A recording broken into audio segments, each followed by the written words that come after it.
Bien, estamos en el capítulo 2, concretamente estamos estudiando los versículos del 8 al 15. El tema de estos versículos es que estamos completos en Cristo.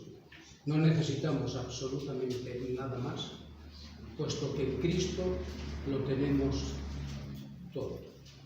Estuvimos viendo del 8 al 10 que tenemos un Salvador completo. Ese Salvador es el Señor Jesucristo. Hoy vamos a ver también que tenemos una salvación completa, un perdón completo y una victoria completa. Todo lo que tenemos es completo. Así que os animo, os invito a abrir vuestras Biblias en la epístola de Pablo a los Colosenses, capítulo 2, y vamos a leer vamos a leer los 15 versículos. Así cogemos el hilo, ¿verdad? Empezando con el 8, dice, mirad, insisto que el 8 hasta el 10 ya lo expuse, pero dice así, mirad que nadie os engañe por medio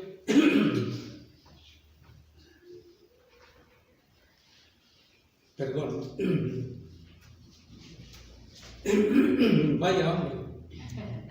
Mirad que nadie os engañe por medio de filosofías y huecas sutilezas, según las tradiciones de los hombres, conforme a los rudimentos del mundo y no según Cristo.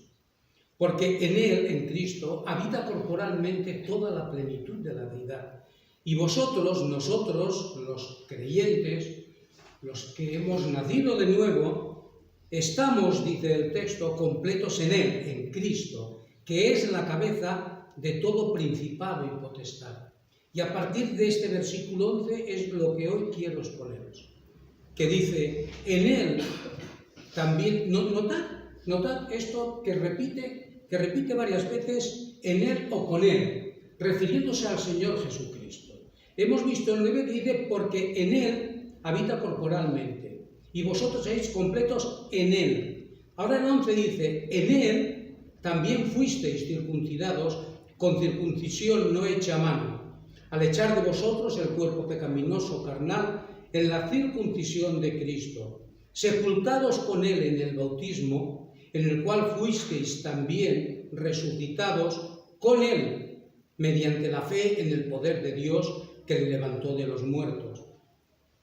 Y a vosotros, estando muertos en pecados y en la incircuncisión de vuestra carne, os dio vida juntamente con Él, perdonándoos todos los pecados, anulando el acta de los decretos que había contra nosotros, que nos era contraria, quitándola de en medio y clavándola en la cruz, y despojando a los principados y a las potestades, los exhibió públicamente, triunfando sobre ellos en la cruz. ¡Qué maravilla! Que el Señor obtuvo la victoria y estamos completos en Él. Como ya hemos visto con anterioridad, la iglesia de Colosas estaba en peligro. Había unos falsos maestros que querían introducir una falsa enseñanza en la iglesia de Colosas. La falsa enseñanza consistía en una mezcla de la filosofía griega, esa filosofía que decían que era superior, estaba mezclada con el legalismo judío. El legalismo judío decía que para ser salvos se necesitaba la circuncisión. Para ser salvos no solo era Cristo, sino que también tenía que ir la circuncisión para obtener la salvación. A veces hemos escuchado la circuncisión. ¿Qué es la circuncisión? Dios dio orden en el Antiguo Testamento, como sabemos, que todo varón circuncidado, todo niño israelita que nacía, tenía que ser circuncidado al octavo día de su nacimiento. Esto lo vemos en Génesis capítulo 17, versículos del 10 al 14. Era una señal, era una marca que pertenecía al pueblo del pacto, es decir, que pertenecía a la nación de Israel. Este hecho, el ser circuncidado, el bebé, al octavo día, no hacía que fuera salvo. Por una parte, los judaizantes decían que para ser salvos, junto con Cristo tenía que añadirse la circuncisión. Sin embargo, la palabra de Dios, a través de Dios mismo dice que eso era falso. La circuncisión únicamente era una marca, una señal de que ese niño pertenecía al pueblo de Israel, al pueblo del pacto que Dios hizo con Abraham. ¿Qué se solía hacer en la circuncisión? Era cortar un trozo de piel del prepucio del niño. Esto es lo que tenían que hacer. Pero es que realmente lo que ellos necesitaban era un cambio de corazón. Esto lo vemos en Deuteronomio capítulo 10, versículo 16, cuando Dios mandó al pueblo de Israel diciendo: circuncidad pues el prepucio de vuestro corazón y no endurezcáis más vuestra cerviz. Es decir, cortar la inclinación a complacer los deseos de la carne, hacer morir el pecado. Ellos le daban importancia a la circuncisión física y, sin embargo, Dios, a lo que realmente le da importancia es a la circuncisión del corazón, a cortar con todo aquello que evita que hagamos la voluntad de Dios. Pero en Deuteronomio capítulo 30, versículo 6, se añade lo siguiente. Dice el Señor: y circuncidará Jehová tu Dios tu corazón y el corazón de tu descendencia. ¿Para qué? Para que ames a Jehová tu Dios con todo tu corazón y con toda tu alma, a fin de que vivas. Esto es lo que vemos precisamente, ese cambio de corazón, es lo que vemos en Ezequiel capítulo 36. Vamos a abrir nuestras Biblias en el capítulo 36 de Ezequiel. Y aquí vemos cómo efectivamente Dios le da importancia al corazón, a esa circuncisión espiritual. 36, capítulo 25. Dice así: esparciré sobre vosotros agua limpia, y seréis limpiados de todas vuestras inmundicias, y de todos vuestros ídolos os limpiaré. Dice: y os daré corazón nuevo, y pondré espíritu nuevo dentro de vosotros, y quitaré de vuestra carne el corazón de piedra. Y os daré un corazón de carne, y pondré dentro de vosotros mi espíritu, y haré que andéis en mis estatutos, y guardéis mis preceptos, y los pongáis por obra. Dios le daba importancia al corazón, no le daba importancia a una señal, a una marca física que se hacía en el prepucio del bebé. Sin embargo, Dios sí que insiste en que lo que tenían que cortar y tenían que cambiar era ese corazón endurecido, un corazón de piedra, y Dios les promete darles un corazón sensible precisamente a todo lo que tiene que ver con el Señor. Y a veces yo pienso, hermanos, que el Señor tiene que hacer una operación en nosotros, una operación profunda en nuestras vidas, porque necesitamos experimentar que nuestras vidas se rindan precisamente a Dios. Insisto que el interés de Dios siempre ha sido por el corazón, no por el rito físico. Pablo, en su carta a los Romanos, dice que el verdadero judío no era simplemente aquel que había recibido la circuncisión física. El verdadero judío era aquel que había sido circuncidado en el corazón, Romanos 2, 28, 29, pues no es judío el que lo es exteriormente, ni es la circuncisión la que se hace exteriormente en la carne, sino que es judío el que lo es en lo interior, y la circuncisión es la del corazón, en espíritu, no en letra, la alabanza del cual no viene de los hombres, sino de Dios. Hermanos, practicar la circuncisión física sin una entrega de la vida a Dios no tenía valor ninguno.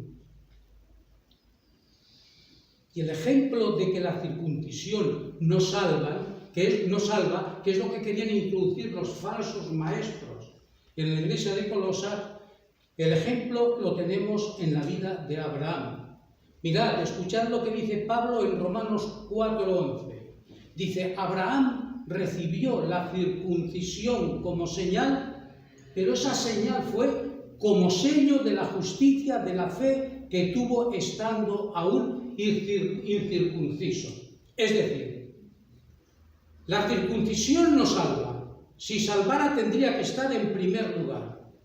No, aquí en este caso dice el apóstol Pablo que la circuncisión es una marca, es una señal de que Abraham ya había sido justificado. Abraham primero fue justificado y 13 o 14 años posteriores, después de transcurridos esos 13 o 14 años, Abraham y su casa fueron circuncidados.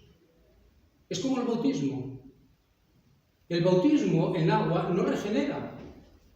El bautismo en agua es una marca, es una señal de lo que ya nosotros hemos hecho anteriormente, y es que hemos sido justificados por Dios. Y lo que estamos haciendo es que, manifestando públicamente algo que Dios ya ha hecho en nuestras vidas. Y es concedernos una nueva vida en Cristo. Pero de esto ya hablaremos. Así que, como digo, no. Abraham se circuncidó muchos años después que creyó a Jehová y le fue contado por justicia. Génesis 15, 6. Su circuncisión, la circuncisión de Abraham, fue la señal externa de un corazón justificado por la fe. Ahora bien, aquí en el versículo 11 de Colosenses, dice, en él, en Cristo, también fuisteis circuncidados con circuncisión no hecha a mano, al echar de vosotros el cuerpo pecaminoso carnal en la circuncisión de Cristo. En él, en Cristo, dice también, fuisteis circuncidados. Aquí, obviamente, Pablo no está hablando de la circuncisión física, sino de la circuncisión espiritual, que es experimentada por todos aquellos que han puesto su fe y su confianza en el Señor Jesucristo. ¿Cómo lo sabemos? Que no se está refiriendo a la circuncisión física. Pues lo hemos leído, ¿no? Dice, en él también fuisteis circuncidados con circuncisión no hecha a mano. No hecha a mano. Nosotros no hemos sido circuncidados ninguno, varones. La circuncisión que Dios ha hecho en nosotros ha sido a través de Cristo. En esta circuncisión a la que se está refiriendo Pablo no hay intervención humana, como sí la hubo en el pueblo de Israel, cuando Dios le dijo que tenían que circuncidarse para recordar por una parte el pacto y la otra para manifestar que el circuncidado pertenecía a la nación de Israel. Pero aquí, insisto, vemos que no hay intervención humana. Dice el texto que con la circuncisión no hecha a mano, la circuncisión de Cristo, hubo algo importante en nuestras vidas, y es echar de nosotros el cuerpo pecaminoso carnal. A través de la obra de Cristo en la cruz, Cristo lo que hace es complacer, satisfacer la ira de Dios contra el pecado. ¿Y qué nos proporciona a nosotros? La victoria sobre la naturaleza pecaminosa. Dice, quien llevó él mismo nuestros pecados en su cuerpo sobre el madero, para que nosotros, estando muertos a los pecados, vivamos a la justicia. Antes vivíamos siguiendo la corriente de este mundo conforme al príncipe de la potestad del aire, es decir, Satanás. El espíritu que ahora opera en los hijos de desobediencia. Efesios 2:24. Antes de aceptar a Cristo como nuestro Señor y Salvador, lo que se manifestaba en nosotros era una inclinación total hacia el pecado. A través de Cristo en la cruz, nosotros hemos nacido de nuevo, como nos dice la palabra de Dios. Tenemos una nueva naturaleza, pero esa naturaleza ha sido posible gracias al sacrificio de Cristo, al poner nuestra fe en Él. Por eso Gálatas también 5:24 dice, pero los que son de Cristo han crucificado la carne con sus pasiones y deseos. Es decir, que cada creyente es circuncidado en la circuncisión de Cristo. Poco lioso parece, ¿no? Ahora, la circuncisión de Cristo, insisto, es una referencia a su muerte en la cruz del Calvario. Y el pensamiento es que cuando el Señor Jesús murió, nosotros también morimos con Él. ¿A qué hemos muerto? Al pecado. Romanos 6:11. Así también vosotros consideraos muertos al pecado, pero vivos para Dios en Cristo Jesús, Señor nuestro. En lo que respecta al pecado, hermanos y hermanas, el creyente debe considerarse muerto. En lo que respecta a Dios, debemos considerarnos vivos por el hecho de estar unidos a Cristo. Muertos al pecado, vivos para Dios. Muertos al pecado. La vieja naturaleza ya no tiene la potestad que tenía en nosotros cuando estábamos sin Cristo. Pero ahora en Cristo tenemos todo lo que necesitamos para salir victoriosos de la tentación, sea la que sea. Dice la palabra, no os ha sobrevenido ninguna tentación que no sea humana, pero fiel es Dios que no os dejará ser tentados más de lo que podáis soportar, sino que juntamente con la tentación os dará la salida. Esto es posible gracias al sacrificio de Cristo. ¿Pecamos? Sí, pecamos. Pero el pecado no es algo, o mejor dicho, no hacemos del pecado un hábito, como si antes lo hacíamos. Cristo nos ha liberado de la esclavitud del pecado, de la vieja naturaleza. Hemos muerto al pecado y hemos muerto al yo, Gálatas 2:20. Con Cristo estoy juntamente crucificado. Hemos muerto con Cristo. Y ya no vivo yo, mas vive Cristo en mí. Y lo que ahora vivo en la carne, lo vivo en la fe del Hijo de Dios, el cual me amó y se entregó a sí mismo por mí. Esto es lo que hizo el Señor Jesús. ¿Qué hacemos nosotros, hermanos? ¿Qué hacemos nosotros? Si Cristo entregó su vida para que el pecado no tuviera dominio en nuestro corazón, ¿cuál es nuestra respuesta a esta salvación tan grande, salvación inmerecida? Y también hemos muerto al mundo. Gálatas 6:14. Pero lejos esté de mí, dice Pablo, pero lejos esté de mí gloriarme, sino en la cruz de nuestro Señor Jesucristo, por quien el mundo me es crucificado a mí y yo al mundo.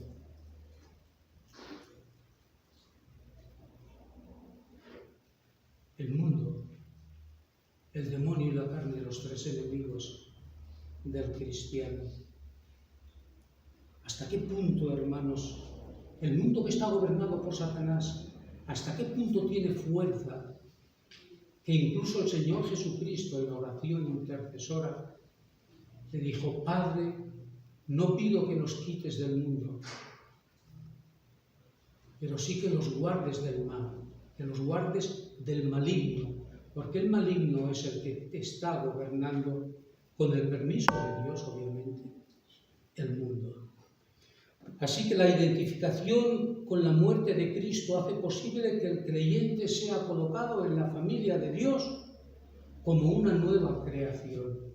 Si alguno está en Cristo, nueva criatura es. Las cosas viejas pasaron, y aquí todas son hechas nuevas. Lo viejo ha quedado en el olvido. Somos nuevas criaturas. Somos una nueva creación. En nosotros hay una naturaleza divina que antes no existía. Pero a raíz de poner nuestra fe en la persona de Cristo, es una realidad. Arrepentimiento de nuestros pecados y fe. Ahora Pablo pasa ahora del tema de la circuncisión al bautismo. La segunda figura es la del bautismo. ¿Y qué destaca? La muerte y resurrección del creyente. Dice Corintios capítulo 1, versículo 12 y 13, capítulo 12, versículo 13, porque por un solo espíritu fuimos todos bautizados en un cuerpo, sean judíos o griegos, sean esclavos o libres, y a todos se nos dio a beber de un mismo espíritu. Dice el versículo 12, sepultados con él en el bautismo, en el cual fuisteis también resucitados con él, mediante la fe en el poder de Dios que le levantó de los muertos. Dice un hermano que este versículo es un versículo seco. ¿Sabéis por qué? Porque aquí la referencia que hace del bautismo no es al bautismo con agua, es el bautismo del Espíritu Santo.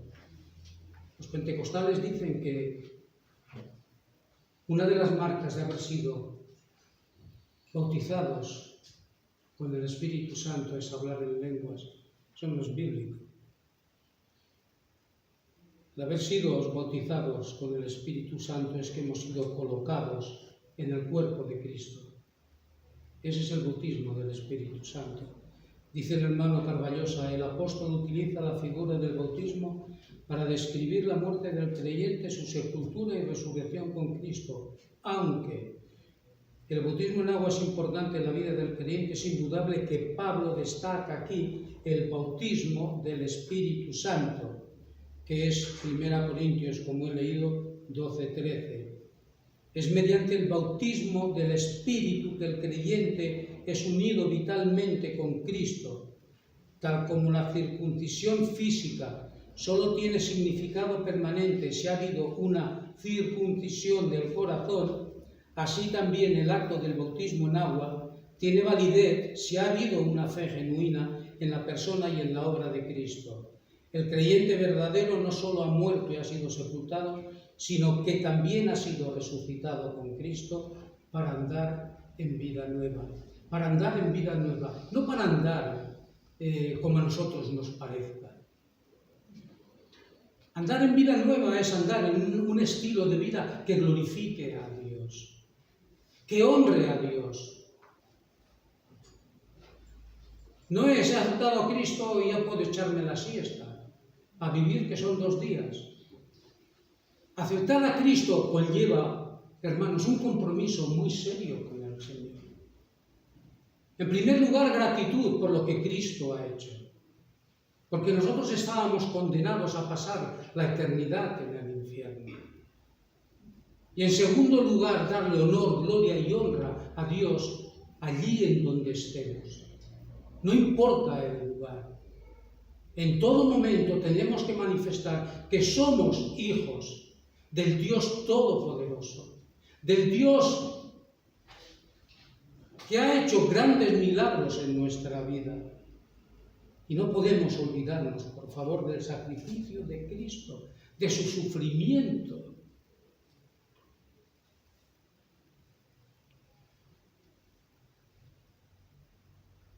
El bautismo con agua es una señal pública, hablando además, obviamente tenemos que bautizarnos con agua, es un mandato del Señor.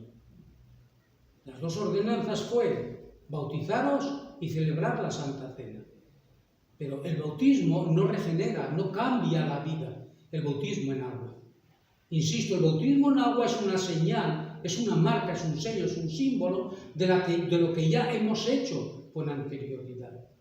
Y lo estamos diciendo públicamente, no solamente aquellos que están presentes en nuestro bautismo en agua, porque ahí también están los ángeles, incluso ángeles caídos, viendo lo que estamos llevando a cabo.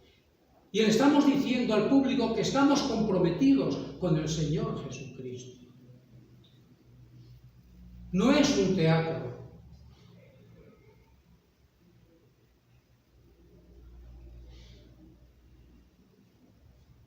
Somos justificados en primer lugar por la fe en Cristo y después manifestamos públicamente esta realidad por medio del bautismo. Así que, queridos hermanos, tenemos una salvación completa en Cristo.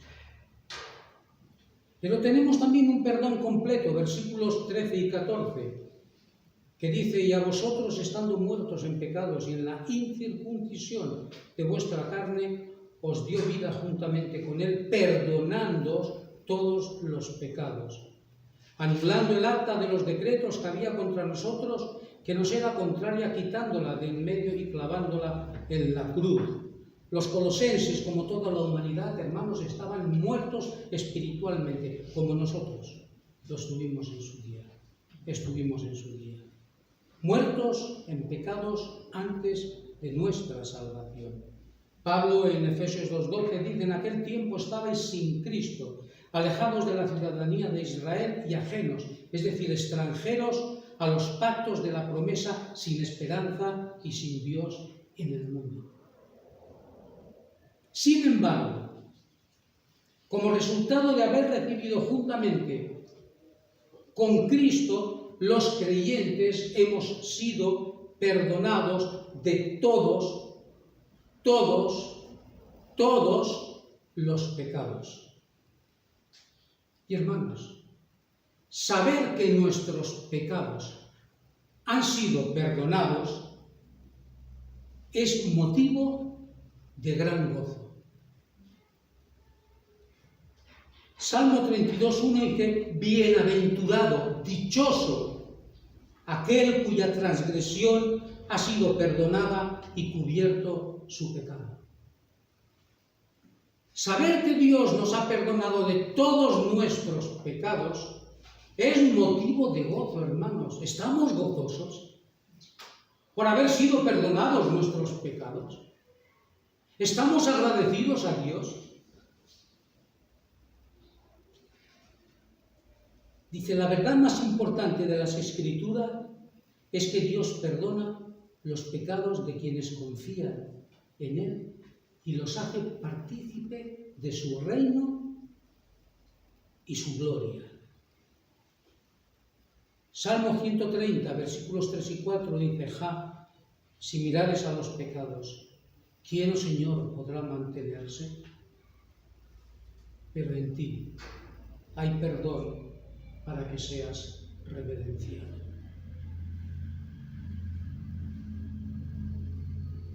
No somos conscientes, quizás, de que nuestros pecados hayan sido todos nuestros pecados perdonados.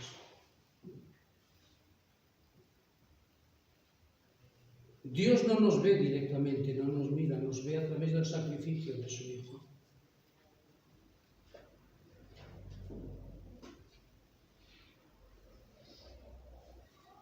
En Isaías 1:18 leemos: venid luego, dice Jehová, y estemos a cuenta.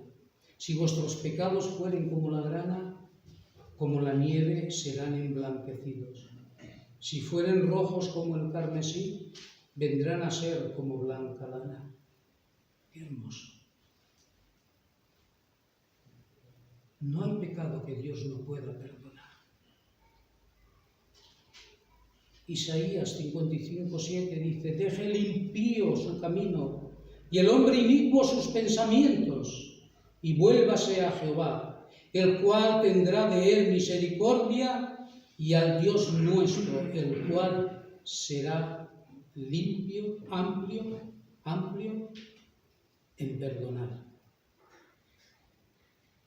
Amplio en perdonar. Dios no se cansa nunca de perdonar. Hermanos, ¿perdonamos nosotros a nuestros hermanos? ¿Perdonamos nosotros a nuestro prójimo? ¿O somos de aquellos que antes de Cristo, antes de tener a Cristo, decíamos: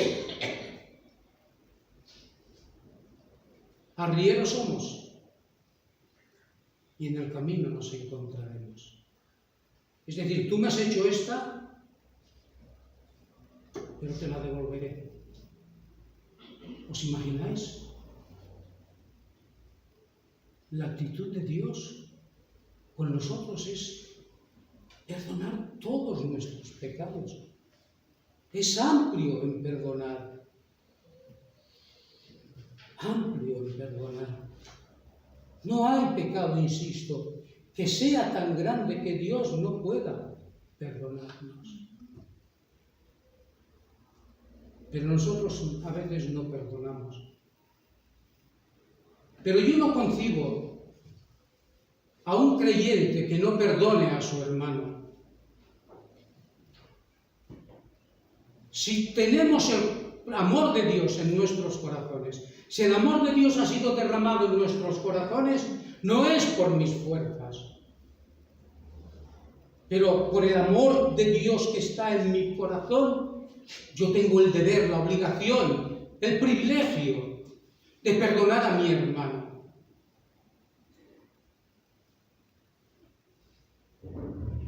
Hay hermanos que se ven y pasan de largo, y hermanas. A veces hablo de hermanos, pero me refiero al género tanto femenino como masculino.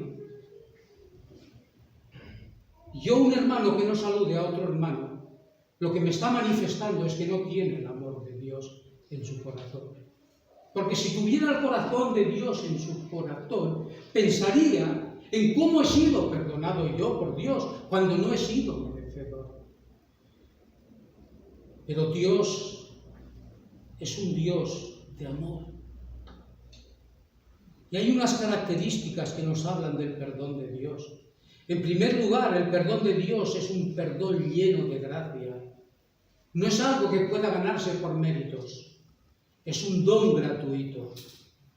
Romanos 3:24 dice que somos justificados gratuitamente por su gracia mediante la redención que es en Cristo Jesús. En segundo lugar, el amor de Dios es completo. Efesios 1:7 dice: según las riquezas de su gracia, la gracia de Dios siempre superará el pecado, hermanos. ¿Por qué? Porque cuando el pecado abundó, sobreabundó la gracia de Dios. En tercer lugar, Dios es pronto, está dispuesto a perdonar. Porque tú, Señor, eres bueno y perdonador y grande en misericordia para con todos los que te invocan. Salmo 86:5. Lejos de otorgar su perdón de mala voluntad, Dios anhela perdonar, hermanos, desea perdonar. En cuarto lugar, el perdón de Dios es cierto, es seguro. El perdón de Dios es seguro porque se basa en sus promesas. No dudemos del perdón de Dios. En quinto lugar, el perdón de Dios es incomparable. Incomparable.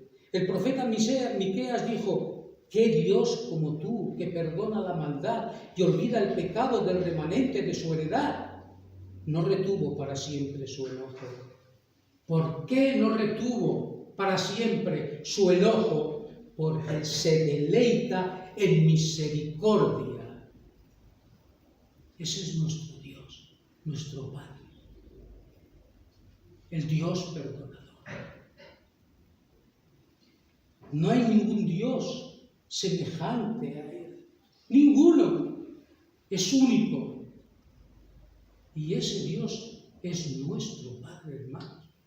Es el Dios que nos ha perdonado. En sexto lugar, el perdón de Dios nos mueve a perdonarnos unos a otros. Efesios 4:32 nos ordena lo siguiente: antes sed benignos unos con otros, misericordiosos, perdonándoos unos a otros, como Dios también os perdonó a vosotros en Cristo. Tenemos que perdonar como Dios nos ha perdonado. Entonces, si yo no perdono como Dios me ha perdonado, quiere decir que estoy desobedeciendo. Y la desobediencia es un pecado, ¿sí o no? Sí. ¿Se concibe un cristiano que no perdone a su hermano, parte del mismo cuerpo, que van a pasar toda la eternidad juntos?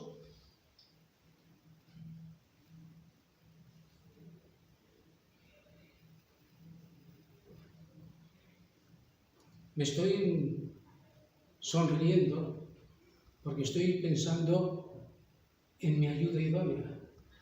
Y seguramente me miraría y diría, está gritando demasiado. Os estoy hablando, hermanos, con el corazón en la mano. Y en primer lugar ha sido Dios quien me ha hablado a mí. Y estoy intentando transmitiros lo que Dios me ha transmitido a mí.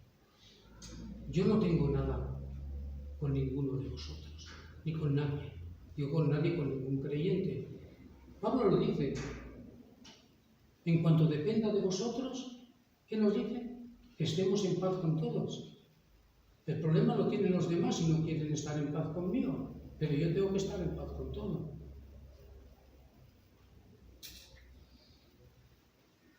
Como digo, en sexto lugar, el perdón de Dios nos mueve a perdonar.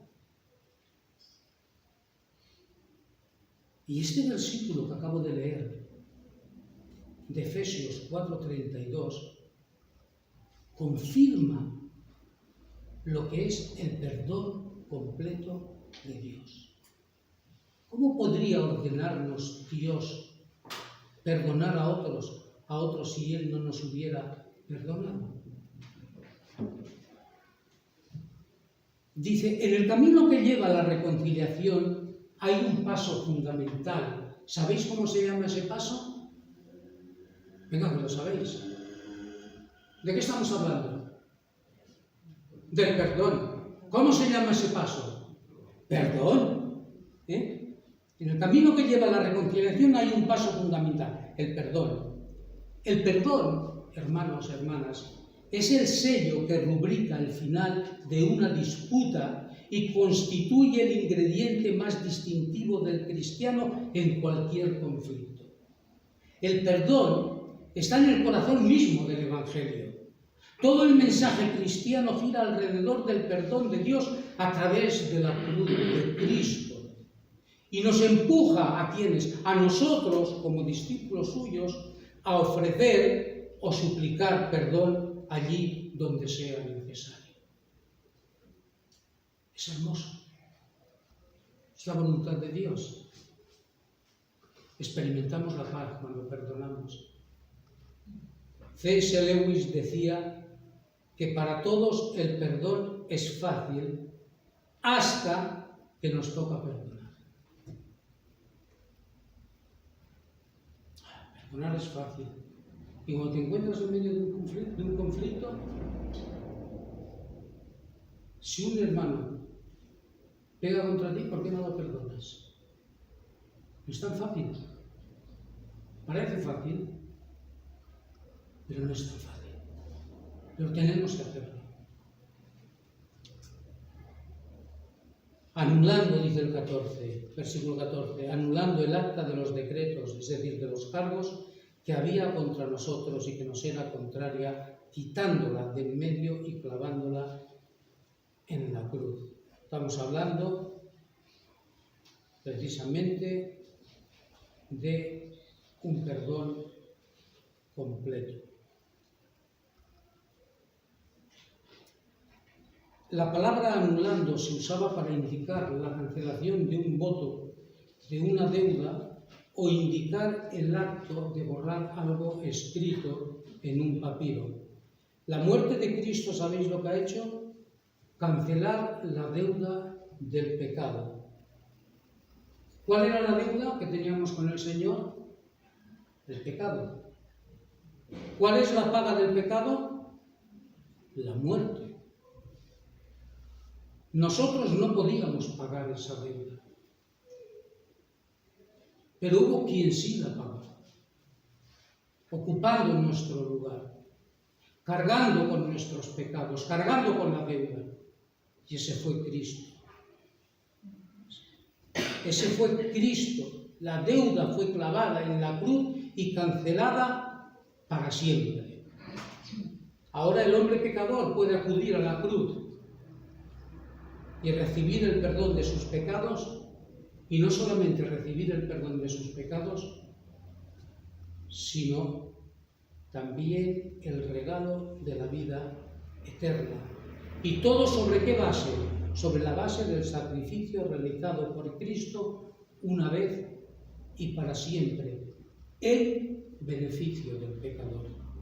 Al que no conoció pecado, por nosotros lo hizo pecado, para que nosotros fuésemos hechos justicia de Dios en él. ¿Qué hace Dios? Perdona a los pecadores la sentencia que merecen a través de los sufrimientos y de la muerte de Jesús. Con Cristo en la cruz fue crucificada, fijada el acta condenatoria que había contra nosotros. Allí fue ejecutada y dada por cumplida de manera que no se pudiera volver a reclamar. Cristo lo hizo todo. Por eso al final de sus días, estando clavado en la cruz, agonizando, dijo: consumado es. Completos en Cristo. Y por último, tenemos también una victoria completa. Versículo 15. Y despojando a los principados y a las potestades, los exhibió públicamente, triunfando sobre ellos en la cruz. Despojando significa literalmente desnudando a los principados y a las potestades, es decir, a los ángeles caídos, los exhibió públicamente, triunfando sobre ellos en la cruz. En la cruz, hermanos, se cumplió la promesa de Génesis, capítulo 15, capítulo 3, versículo 16. La victoria de Cristo en la cruz despojó por completo a Satanás de todo su poder. ¿Y qué más? Acabó con los planes demoníacos que el propio Satanás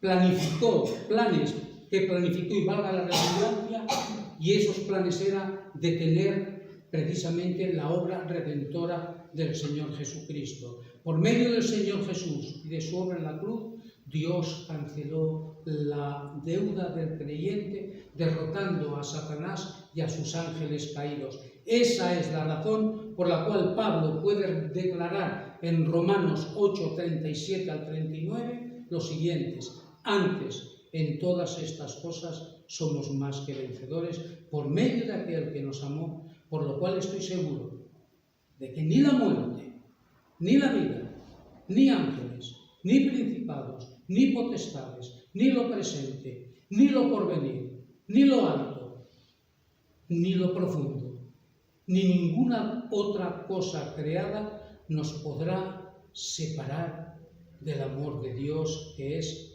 en Cristo Jesús, Señor nuestro. Victoria completa. Voy concluyendo. Dice W. Barclay: despojó. La palabra que se usa aquí quiere decir quitarle las armas y la armadura a un enemigo vencido.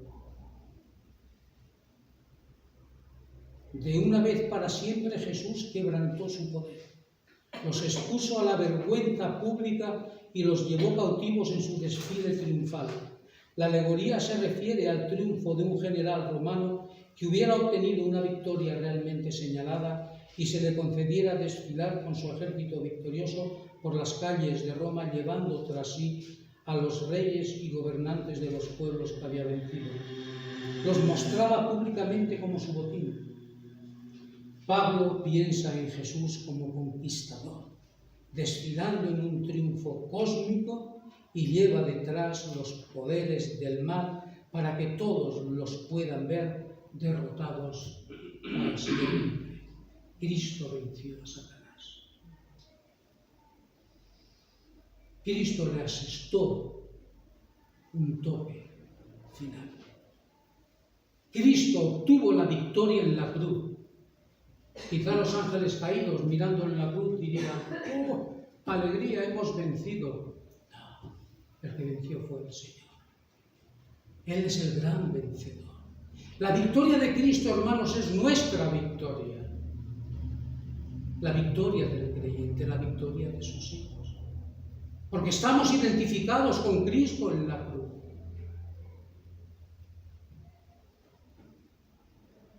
Proclamemos el nombre de Cristo. Demos a conocer el nombre de Cristo. Manifestemos el nombre de Cristo a través de nuestros labios, pero también a través de nuestro testimonio. Hechos son amores, dice el dicho, y no buenas razones. Pero esos hechos tenemos que manifestarlos porque somos hijos del Altísimo.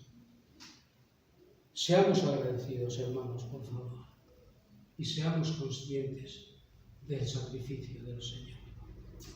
A Él y solo a Él sea la gloria y la honra.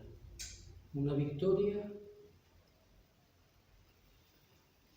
completa en Cristo, una salvación completa, un perdón completo y una victoria completa.